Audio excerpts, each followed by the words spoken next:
In this session, we're going to be looking at the grand piano that's in this track. The piano, it's a mini grand. It's one of the free VIs that comes with Pro Tools, and it's a nicely played piece of piano. Let me just play it you.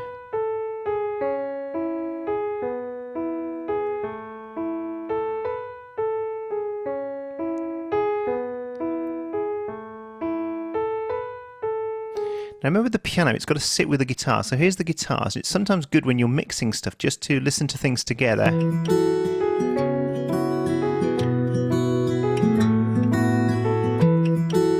There's a back and there's a vocal, of course, in there as well.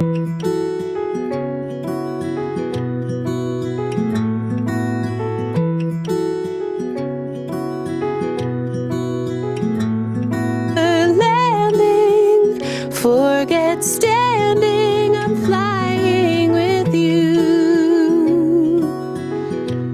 Also, that piano's already got quite a nice sound, so I don't need to do too much to it. What I'm going to do really is just a little bit of EQ and a little bit of compression. I'm going to do some limiting. And what I mean by limiting, I'm just going to, whenever it hits a certain peak, it's just going to just limit it from the top end. So it's not going to do a compression effect. It's just going to balance the sound out a bit. So first thing I'm going to do actually is I'm going to use a 7-band EQ again, and I'm just going to have a quick listen to that piano. Falling fast.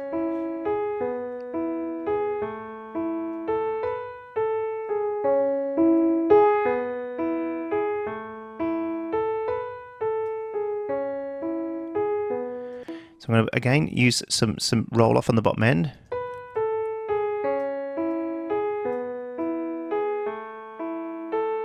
Not too thin though. Add some body back in. I'm going to make it quite poppy, so much thinner than normal. And this time I'm putting the limiter behind the EQ because we want that at the final point of the stage. So we're going to compress the limiter and we're going to set the ratio to 100:1, which means it's going to limit it, which means that it basically it's like what we call a brick wall limiter. And when the audio hits it, it does not go past that point. It's literally just whacking against it. And then I'm going to set a very, very high threshold ratio so that so when it hits the threshold, it's just touching some peaks out. So let's play the piano again.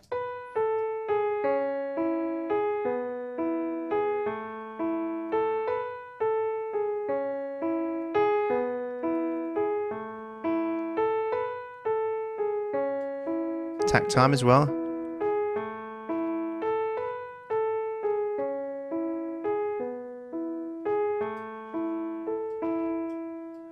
Can hear some artifacts there, we don't want that.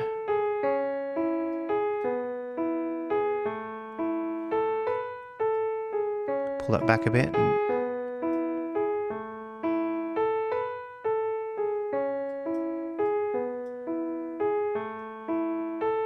So I've got a fast attack time this time because the attack time is the time it takes for the compressor to start working. If it's too long, it just won't work.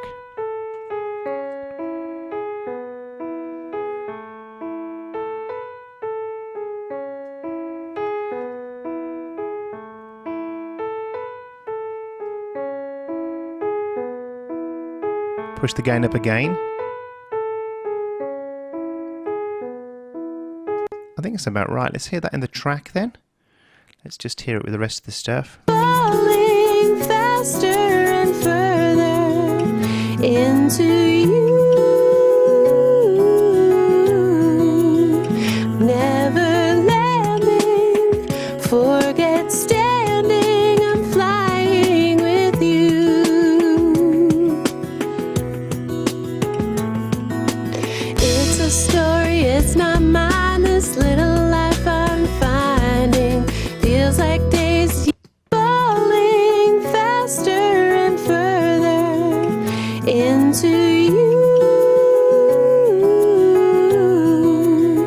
Never landing, forget staying.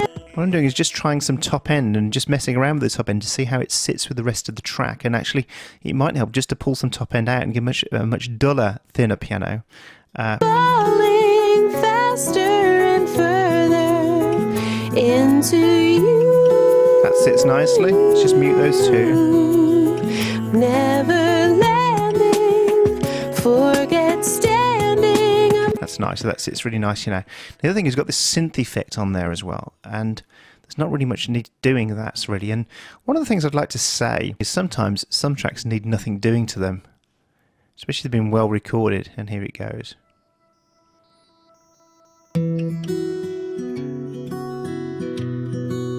If it needs anything, it just needs pushing up a bit the levels. I don't know where you came from to you. Never landing, forget standing, I'm flying with you. Yeah, there's nothing needs doing to that synth. So on that occasion, sometimes just do nothing. You might have heard me write sometimes on my blog that actually some of the best mixes are actually achieved when you turn all the plugins back off. So don't feel the need to put everything on everything. It's just a case of going through it subtly. So there we go. We have the stereo piano and the synth now sorted out and ready. And we'll be looking at probably putting some effects on those in terms of reverbs and delays, and perhaps even some chorus and some expanders, some sort of widening stuff later. Thanks for watching.